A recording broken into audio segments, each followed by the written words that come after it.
Hello friends, welcome to Bhurivoj. ভুরিভোজে আজকের recipe chicken stew. অনুকরণে ডালহৌসির চিত্তবাবুর দোকানের আদব কায়দা।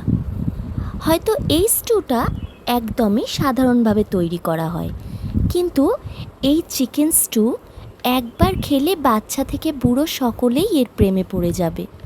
তবে আর বেশি কথা না বলে দেখা যাক রেসিপিটা কিভাবে তৈরি করা হয়।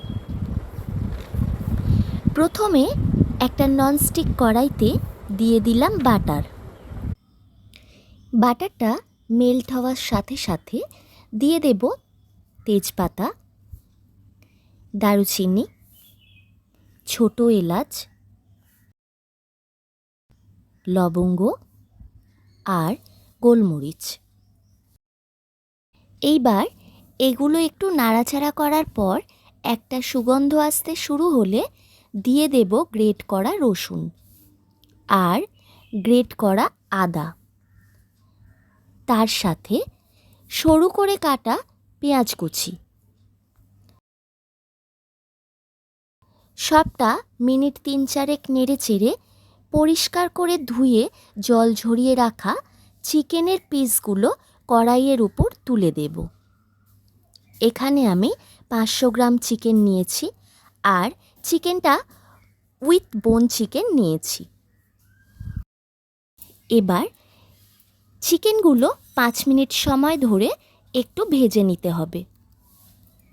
এরপর এতে দিয়ে দেব আগে থেকে কেটে ধুয়ে রাখা পেঁপে, আলু, গাজর আর বিনস। আবারও সবটা একসাথে একটু নেড়ে চেড়ে মিশিয়ে নেবার পর দিয়ে দেব স্বাদমতো নুন আর হলুদ।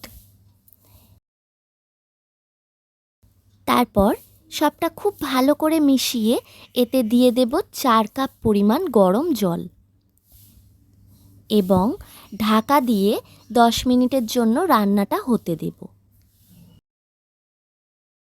১০ মিনিট পর ঢাকা খুলে একটু নেড়ে চেড়ে এর মধ্যে দিয়ে দেব কয়েকটা ছোট সাইজের গোটা পেঁয়াজ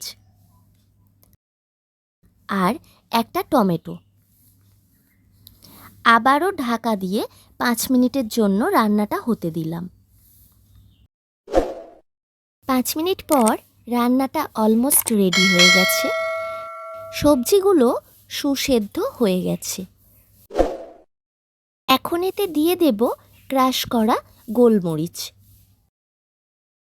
আর সবটা মিশিয়ে গ্যাস অফ করে ২ মিনিটের জন্য স্ট্যান্ডিং টাইমে রেখে দেব। ২ মিনিট পর বাটার টোস্ট সহযোগে চিকেন স্টু পরিবেশনের জন্য একদম তৈরি। এই রেসিপিটা এতটাই লোভনীয় যে দীর্ঘ অপেক্ষার পরেও সবাই লাইনে দাঁড়িয়ে থাকে কখন গরম ধোঁয়া ওঠা বাটিটা সামনে আসে আর পরম তৃপ্তিতে এর স্বাদ উপভোগ করা যায়। রেসিপিটা সম্পূর্ণ দেখার জন্য অনেক ধন্যবাদ। সকলকে অবশ্যই একবার রেসিপিটা ট্রাই করার অনুরোধ রইল। রেসিপিটা ভালো লাগলে অবশ্যই একটা লাইক করবেন আর অনেক অনেক শেয়ার করবেন চেনা জানা সকলের সাথে। আমার চ্যানেলে নিত্য নতুন আপডেট পেতে প্লিজ আমার চ্যানেলটা সাবস্ক্রাইব করে দেবেন। তার সাথে পাশে থাকা বেল আইকনটা অবশ্যই প্রেস করে দেবেন, তাহলে আমার চ্যানেলে দেওয়া সমস্ত নোটিফিকেশন সবার আগে আপনার কাছে পৌঁছে যাবে। সকলে সুস্থ থাকবেন, ভালো থাকবেন।